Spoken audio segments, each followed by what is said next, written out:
So the talk today is how we're gonna improve the literature review.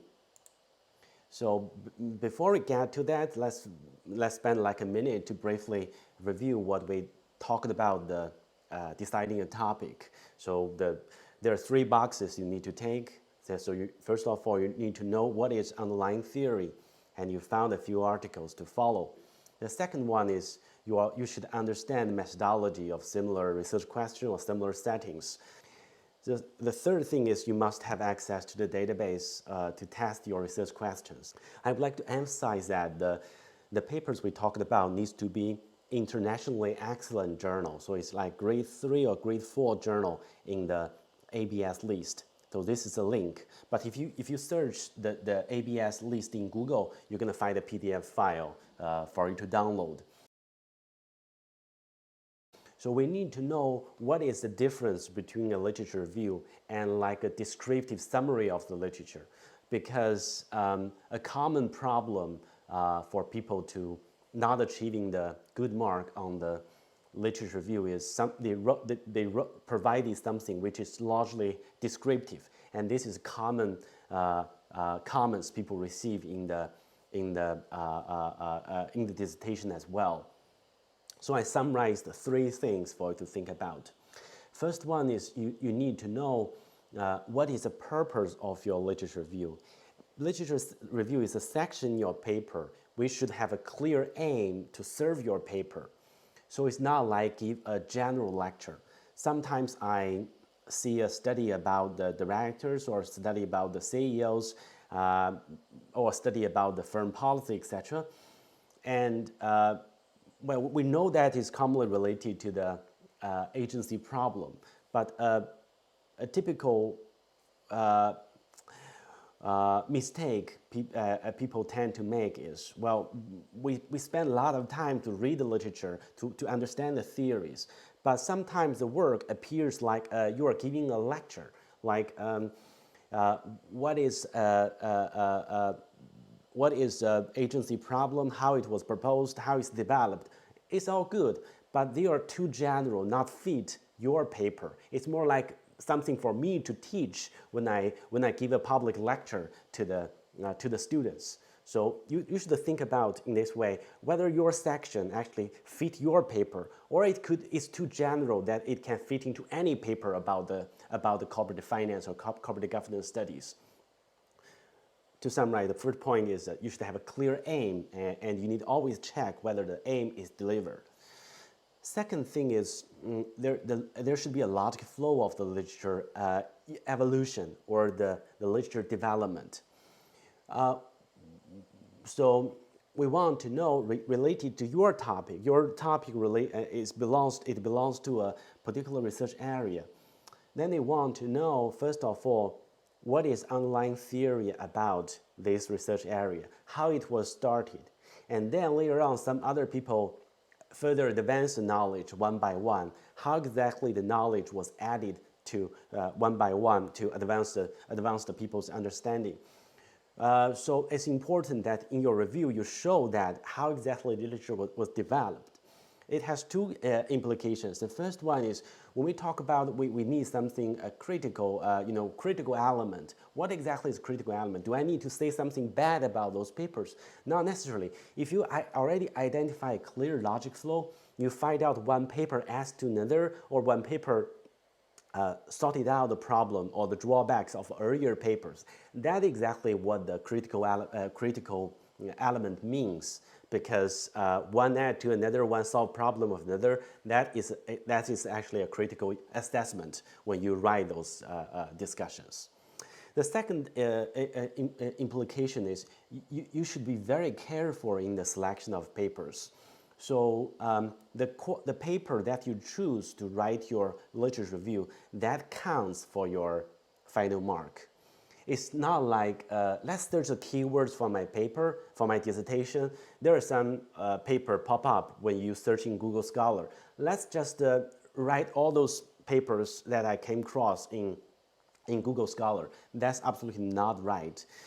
First of all, you need to know what is the position of this particular paper in the literature, and then you need to know the quality of it, or check the how many papers cited, whether other papers mention this paper as well, and what is the citation number, which journal the paper was published. Then you kind of have an idea whether you should include it or not. And the third one is relevance, whether the paper is relevant enough for you to include in your discussion.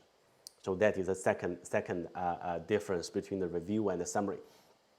The third one is critical evaluation. A common mistake is people put a lot of efforts to read many papers, but we are more like just describe the summary of each of them without knowing the link between them. So this is a common mistake of the lack of critical evaluation. But the critical evaluation doesn't mean you need to tell people, do you like a paper? Do you not like a paper? It's not about personal preference. You don't need to be like a paper. And actually, we don't care about whether you like it or not. What's really important is how the studies in the literature assess each other, and especially for later papers, how do they comment on the earlier papers. So those three are the key differences you need to bear in mind in order to get good mark. But I can further demonstrate this by giving some real examples. So there's a roadmap for us to further revise the draft you have provided to me. The first one is, where are we going to start? So typically a paper, a good dissertation, is start from a theory, because without a theory, your dissertation will be simply a empirical exercise or an empirical driven a test without the clear aim. So there should be a theory. Second one is we need to give a real world example showing the paper the problem you're concerning about is not something from your imagination. It's really the issue people concern about. So what exactly the theory? I keep saying theory. We know in finance refer to like agency theory. In management, people have resource dependent theory, institutional theory, and stakeholder theory, etc. But sometimes the theory does not only mean those things with a theory in its title. As long as there's a study published in a very good journal, it's regarded as a seminal work which opened a research avenue for others to follow, like a paper cited by a lot of others, or they address a question which was new and other people try to follow it. These kind of papers can be a theory paper. You can refer them as a theory.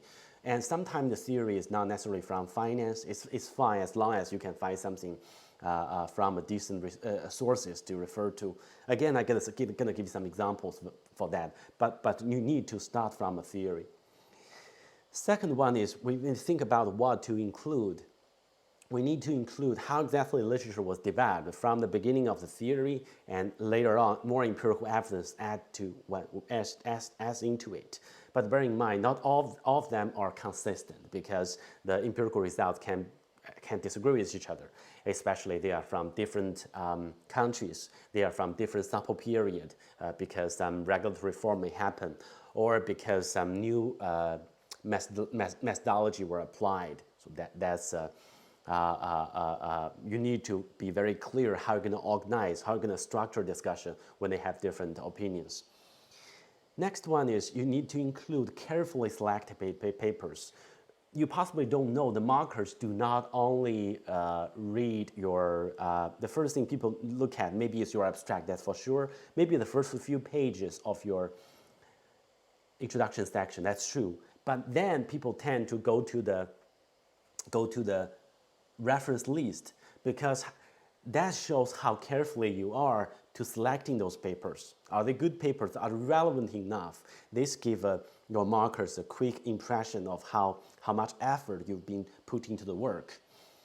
So those carefully selected papers need to tell the readers what are those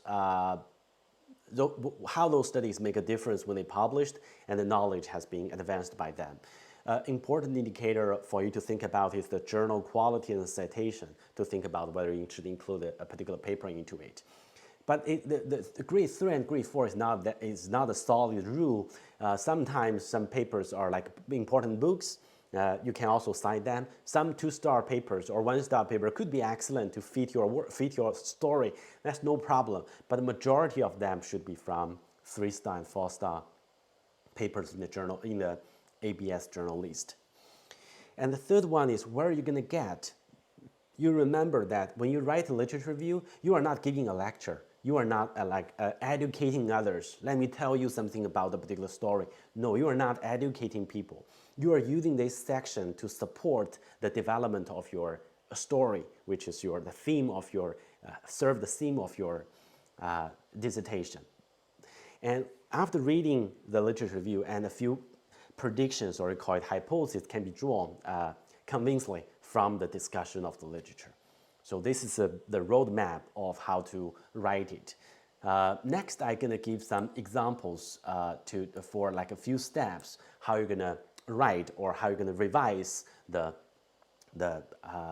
dissertation, especially the literature review section. I summarize that into 4 steps. The first step is search and evaluation. Even at this stage, if you are not quite sure what is theory, you may need to go back to this stage to think about the following issues.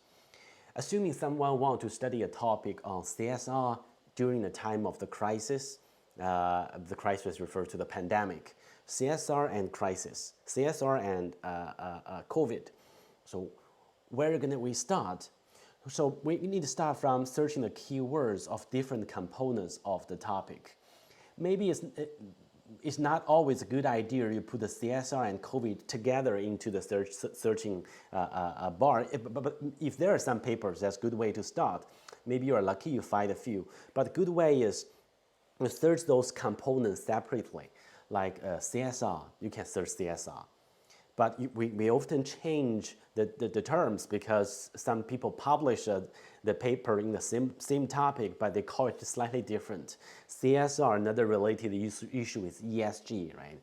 Environment, society and governance, or corporate social responsibility. People use that interchangeably. You can search either CSR or ESG. Or how about crisis? Well, you can, of course, search crisis, but sometimes the crisis because of the nature disaster, you can search disaster. Or you can search CSR in crisis. And then you search like what particular setting this topic is related to. If that's about COVID, you can search COVID, or you search pandemic, or you search other types of pandemic, like the 1918 influenza, or called Spanish flu, or the Black Death, or you search disease or epidemic. You search that separately, and then have different combination of them. This is going to ensure that you do not have some important papers omitted, because if you find a really relevant one that can substantially help you to write your dissertation, you just simply follow the framework. That's gonna work. By doing this, you're going to find out which research area your topic belongs to. Like this paper, what exactly the research topic it belongs to. Because I know this area, there is a stream of literature about CSR in crisis, but the earlier studies were about the financial crisis. And then in this way, you can identify the particular research area you want to position or anchor your dissertation. Next one is when you find some relevant papers, do not only read like abstract to have idea whether that related or not. Also, you need to go to the reference list of those studies, because by finding one relevant papers, the reference list of that paper can help you to find more. I'd like to emphasize there's an important stage people tend to ignore. That is, when you find an irrelevant paper, check which studies have cited this paper, right? Or the studies were cited by whom. When you search a particular topic, when the paper pop up, there's a function in Google Scholar. How many papers cited this particular one? As we discussed earlier, this gives you indicator of how important it is, or whether this paper is a knowledge network node. If it's knowledge network node, that means other people are citing it. It also expands the knowledge and let other people open avenue for others to follow. If you click this one, another screen gonna pop up showing which exactly the paper cite this study. So in this way, if you do it, there's no shortcut. If you do it like spending like hours on it or a day on it, you're gonna make no mistake about which exactly area this paper it belongs to. This is the first step, search and evaluate. Of course, search with different terms, similar, related term, and use different combinations of those terms. Now we come to the second step, that is identify appropriate underlying theory. Most of you have a clear underlying theory in your dissertation, but I've noticed some of you still don't have it. So it's important to follow the second step to identify a theory of it. To illustrate my point, I'd like to use a publication to illustrate this. Assuming you want to do a study related to the pandemic or a particular disease to finance financial development in particular, how are we going to find a theory? After repeating the process that we mentioned in the past few slides, well, you search the keywords like pandemic, COVID, you're going to quickly find out there are some empirical studies on pandemic or COVID, but there's no theories about that. The theory is actually about the financial development because, as Jean-Peter argued, the economic development, it depends on financial development. Economic growth depends on financial development. And then in the literature, there are three streams or two major streams of the determinants of financial development. The first one is by like law and finance theory arguing is legal institutions matters for financial development. Better protection of the private property right can advance the development of the financial market. Another stream is talking about the trust or the culture. When people tend to trust each other, the social capital of those countries higher, that make the transaction much easier. This is the second stream of the literature, the law and trust.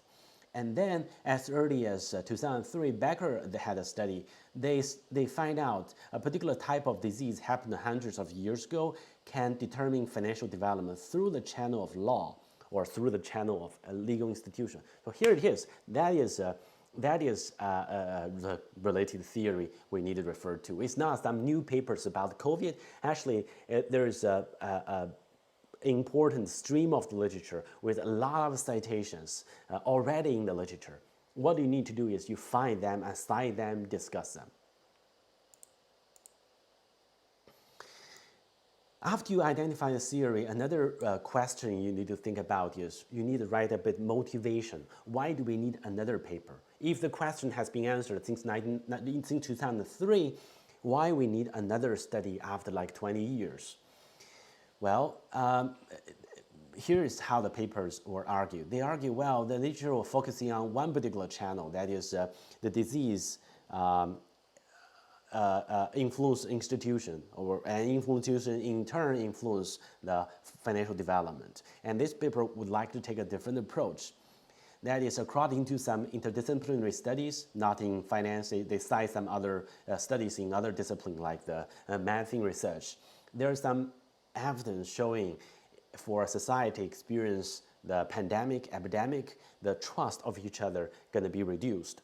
So, and also in the literature of finance, people already acknowledge that trust is important for economic transaction. The culture is important for financial development.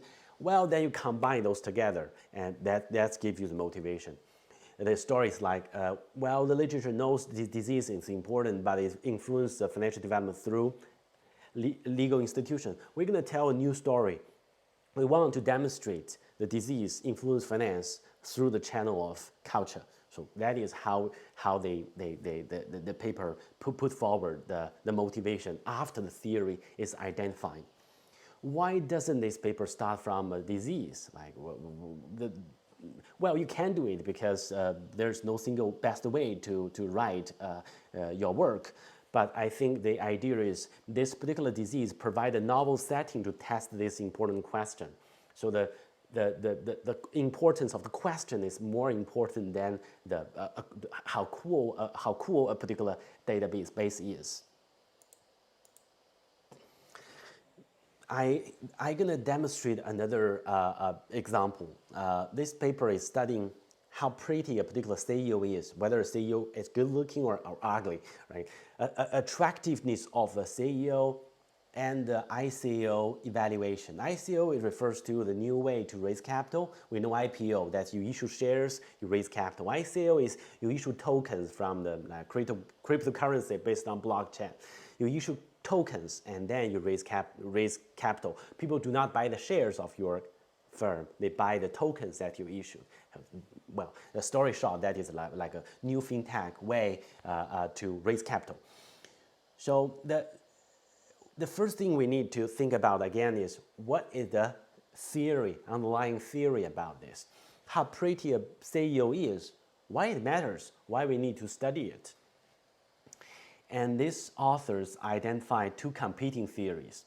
One is from the statistical discrimination theory, which argues attractiveness matters because attractive individuals are more likely to develop valuable skills, which conducive to increased productivity. So they argue that attractiveness is a proxy for your ability. This is one theory.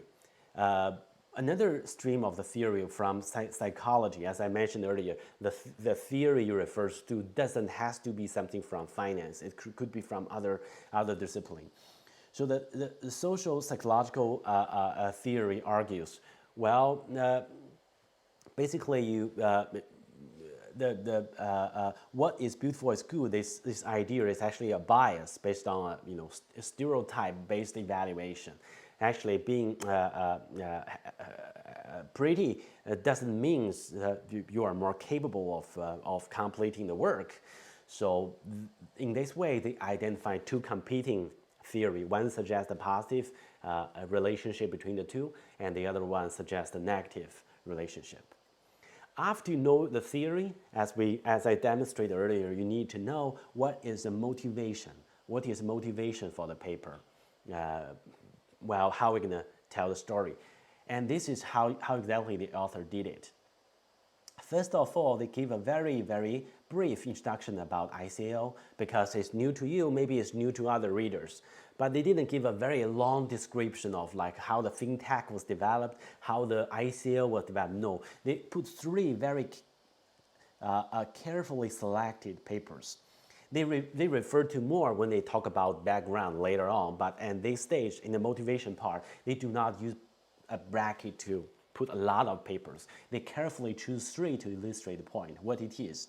And then they argue that given the setting of the ICO, first of all, because it's new, there's a lot of uncertainty. And secondly, because it's new, very limited information is known for the investors. Unlike IPO, you have a very thick a book of the prospectus to read because there's some very comprehensive information disclosure requirement from the SEC or from the exchange. But for ICO, it's like Wild West. There's no regulation about that. You can just disclose whatever you want to disclose. And therefore, the attractiveness of the CEO become a very important criteria. This makes this paper interesting. So this is how they put forward the motivation, because in this new ways of raising capital, the CEO's information about CEO human capital become vital information, and among a few little information for the investors to perceive. So why they do not start from the theory of attractiveness? They start from talking about the importance of the setting first. Well, I believe the reason is because in the management literature, the CEO attractiveness has been studied in other settings, like the ordinary firms, how the CEO attractiveness of ordinary firm, influence firm have already been studied. So it makes less interesting if you put the theories in the in the very beginning. So instead, they do it oppositely. So they give a bit motivation first, and then followed by the theories.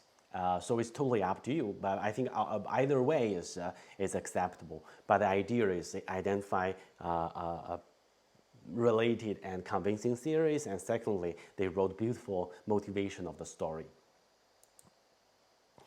After search and evaluation, after what's the second one? The identify related theory. We get to the third step. That is, we need to outline the structure. What's the relationship between those papers? How exactly they were developed, and then synthesize them. Synthesize means you put related content together. So instead of describing one by one, sometimes you can summarize related papers together, discuss them together. I'm gonna illustrate how we're gonna do that. This time we are showing another example. This study shows address the Me Too campaign, which is about when the sexual harassment happening in the firm, how the value of the firm gonna be influenced by the event. So again, the first challenge, we need to find a theory. We need to find the literature about Me Too. Well, what exactly the Me Too is related to? If you can search Me Too, but there's not many papers on that because it's not that new, but there are a lot of discussion in media, but less so in academic. If you search Me Too, you won't find many papers. Now you think about what the Me Too is about. Me Too actually is related to gender equality. It's about the female employees in the company. It's about discrimination, etc.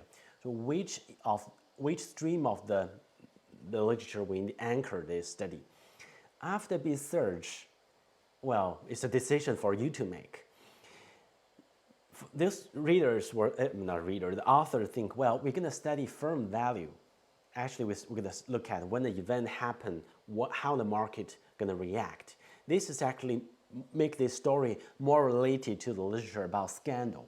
Scandal is something bad happened to the firm, and then how the market is going to react. It's less relevant to the general, the gender diversity study. It's less related to the female directors, female employees of the firm. There is the developed literature on this, but after carefully thinking about the positioning of this paper in literature, they decide, well, we do not go to that stream. We're gonna follow the scandal stream because that's more relevant. Then they write a beautiful summary of how the scandal literature was developed. So they, as you may find out, they classify some papers together because they were studying similar issues. But again, there are a lot of studies on scandal. They do not put too many of them. They reserve the space for a few high quality papers and give a bit more insightful discussion. So here's the argument. They say, well, the different types of the scandal was studied, like the inside trading, environmental or human rights violation, corporate fraud, especially the accounting fraud, etc., what has been studied. And then by doing the summary, I show you a very good practice which you can use in your writing. That is, you summarize the papers in a table. Of course, you do not only put their name, but instead in addition to the names, you give a bit summary of them. This is going to make the comparison much easier, because all of those studies were event studies. So they summarize event window, the cumulative anomaly return, sample size, and what type of scandal those studies refers to. You can borrow this technique to in your study as well. And then after identifying which stream of literature this topic belongs to, they give some a bit motivation of this. So here's how they argue that. Well, many types of scandal has been studied, as you may find out in the summary of the table, but many of them are not about the CEO indiscretion. So we're going to look at some a particular type of scandal which is related to CEO indiscretion.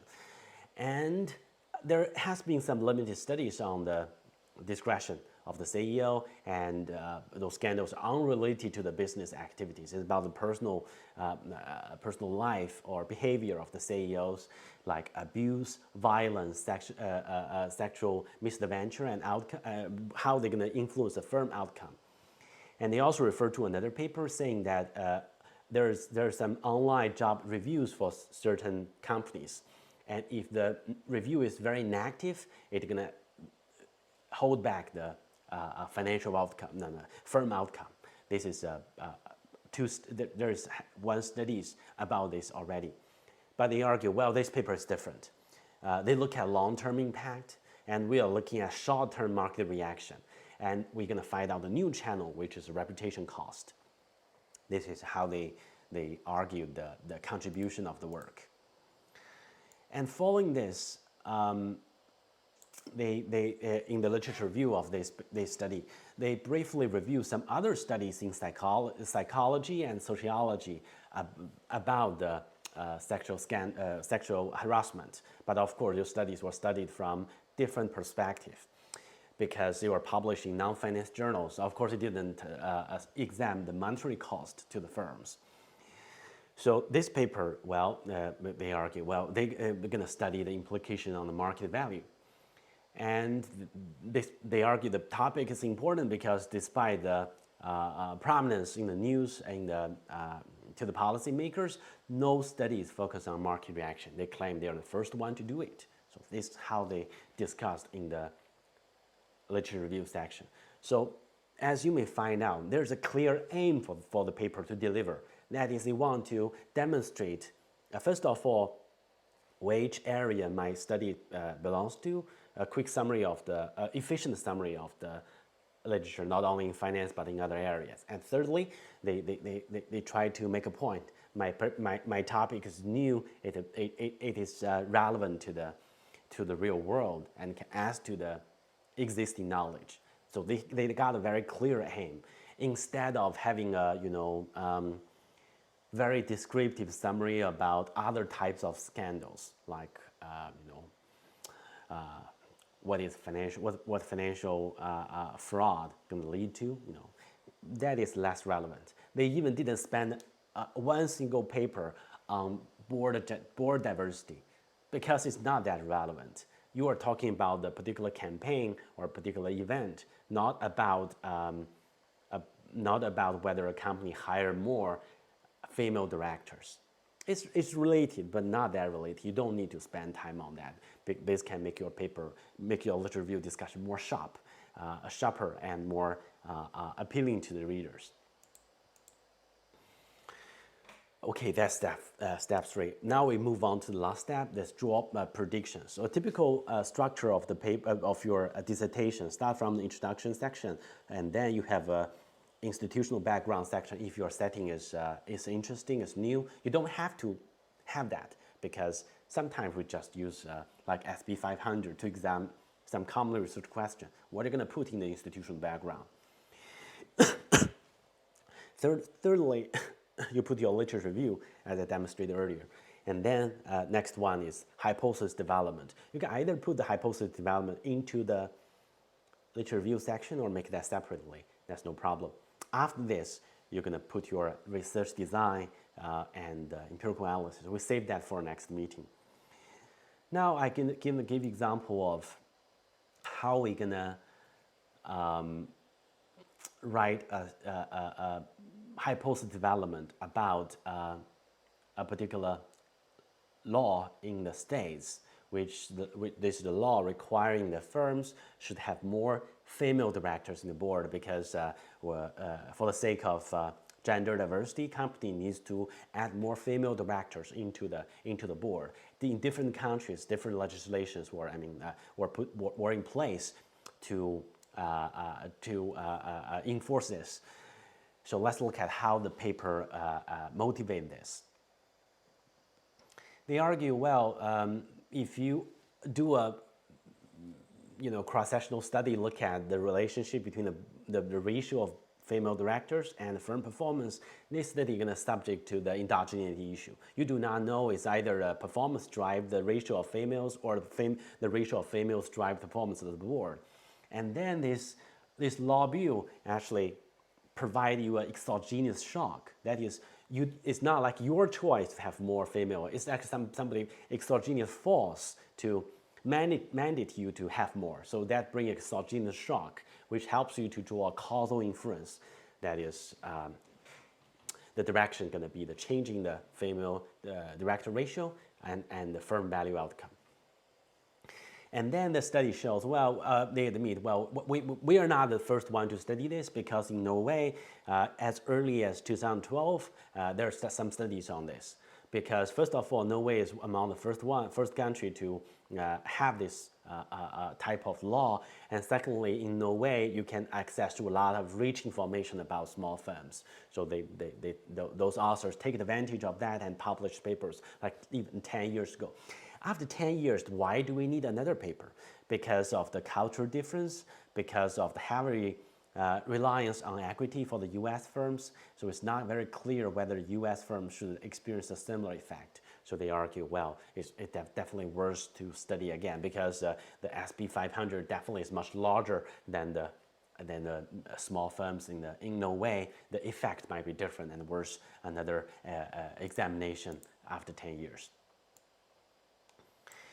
After the motivation, the authors gonna do a orientation in the literature that shows which area our work gonna anchor.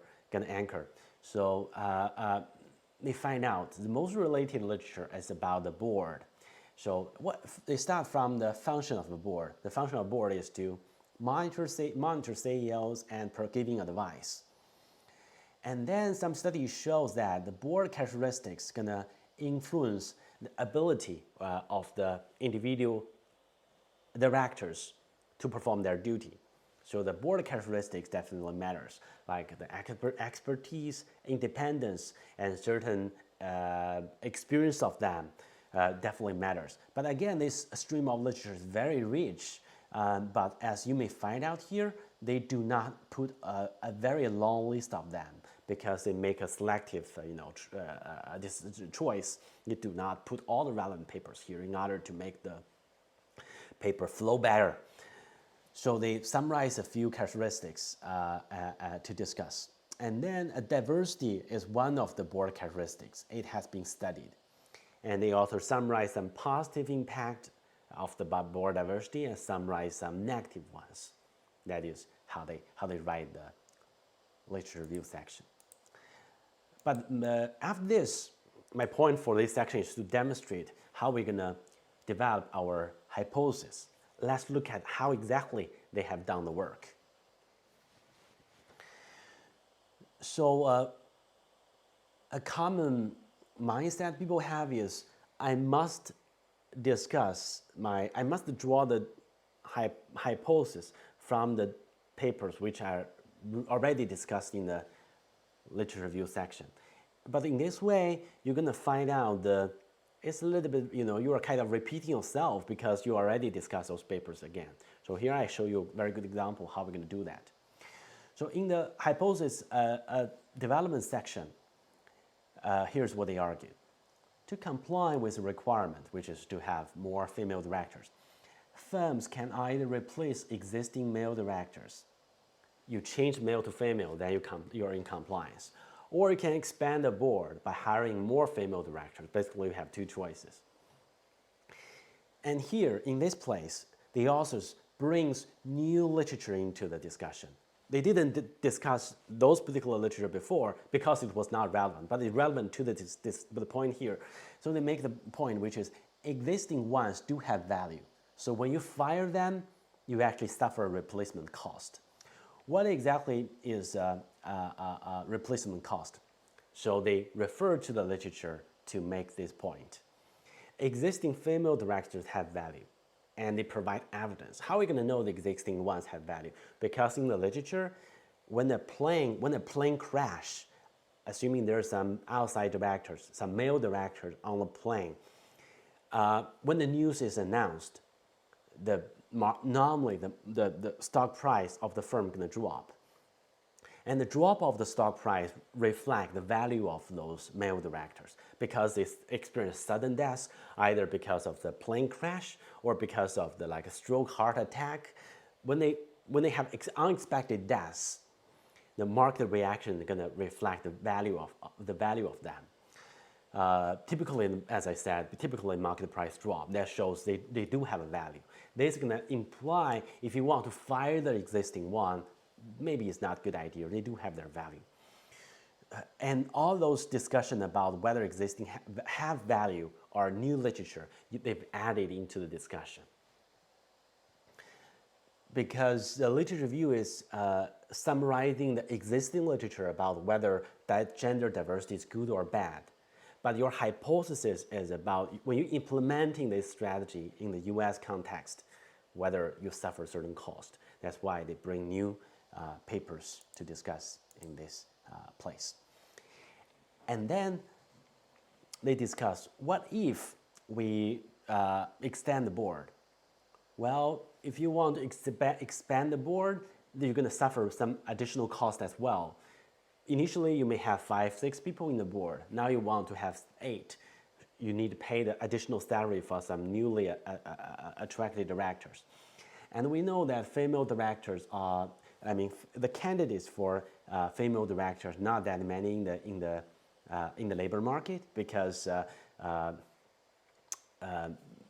according to some statistics, females in the senior positions, they count for a smaller proportion of senior executives. Only senior executives can be good candidates for the director role. So if you hire someone from outside the city, then you need to cover their travel expenses to come to your city to attend board meeting.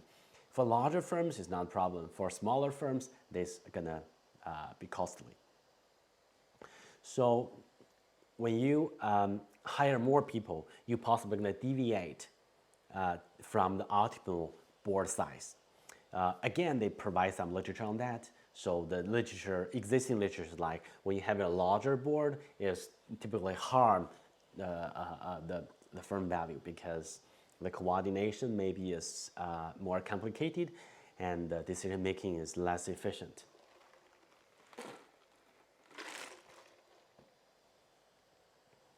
Now, after the discussion of the hypothesis development in those 2 slides, here we got to the hypothesis. Let's look at what they say.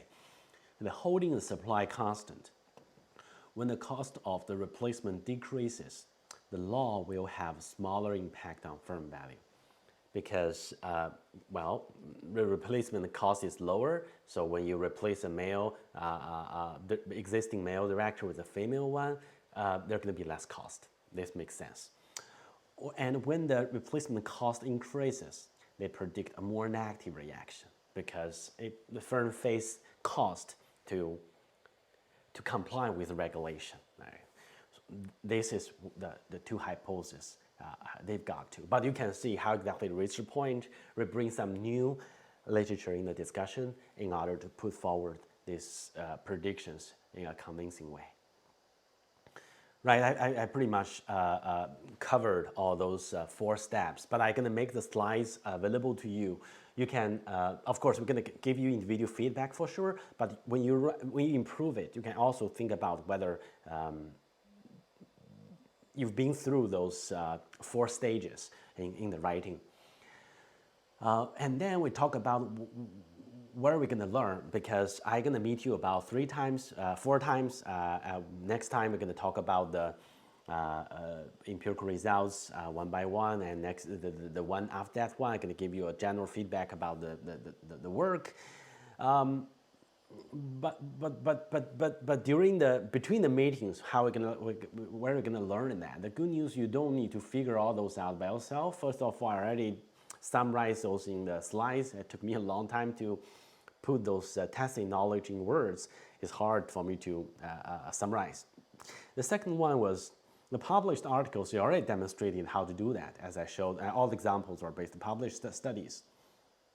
But you need to bear in mind some recent studies in finance, they combine the literature review and predictions into the introduction section. So the structure is not exactly the same as what you need to write for your dissertation. The style is different.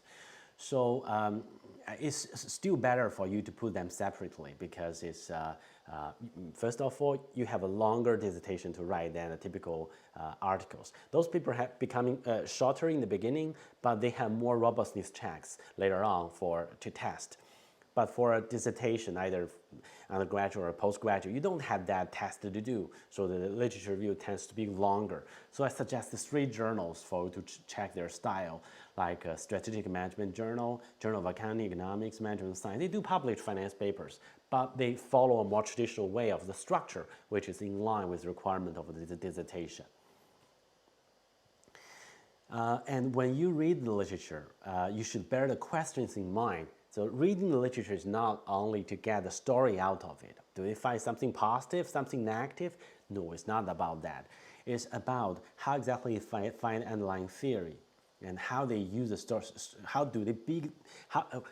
the stream of literature begins from the first story about the first theory about the particular topic, and how the stream of literature develop, how they add one by one, and how do you study adds to the existing knowledge. This is something for you to discuss your incremental contribution. And lastly, how to tabulate your results, what kind of style you need to follow. Talking about the style, you can't follow the published paper because they have changed their formatting after the paper was accepted. For example, they put the tables between the paragraph in the paper. But as a dissertation, it's always better that you put all the tables in the very end and refer.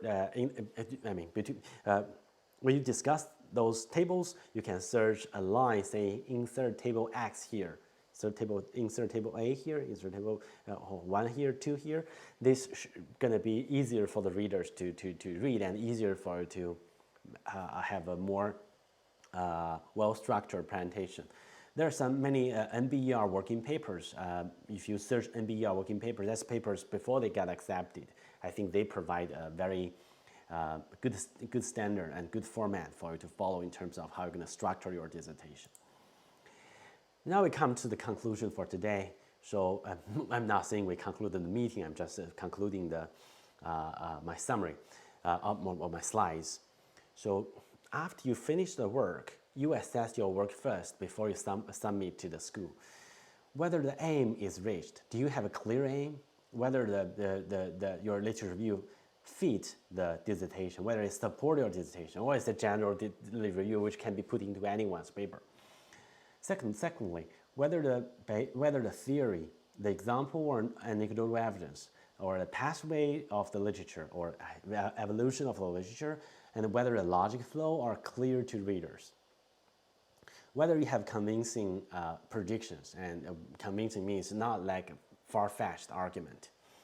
Whether it's professional, format is professional and easy to read, and that's something you need to check your own work before you submit to the school for the final mark. But you need to remember this, it really takes time to search, read, select, organize, write, revise your literature review and the whole paper. It takes time, not to mention your work. Sometimes when I write a literature review, just a few paragraphs, it can take me days or like a week to write it. Because if it's a new topic to me, I can't just put the paper which appears in the Google Scholar, all of them make a summary of all of them into my discussion. I need to structure, I need to select, I need to organize. This all takes time, so there's no shortcut. Don't leave things in the very end because you won't be able to accomplish that. But think it positively by doing a dissertation. I think has provided us a good opportunity to develop your independent thinking, independent skills to update your knowledge. There's always new knowledge comes to the world, even you are in finance, right?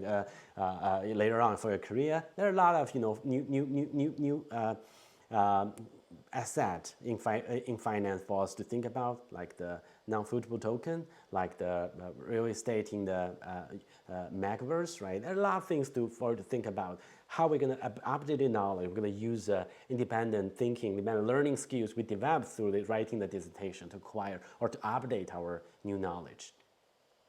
And lastly, I just want to emphasize that don't take your chances. That means, well, sometimes we think we don't know that area so well. We pretend we do, but it's too obvious to the readers, right? This is a messy literature review. This is a well-organized literature review, like a good literature review, bad literature review. It's too obvious to the readers. I mean, the quality of the work is too obvious. And the effort you've been putting to the work is also very, very obvious.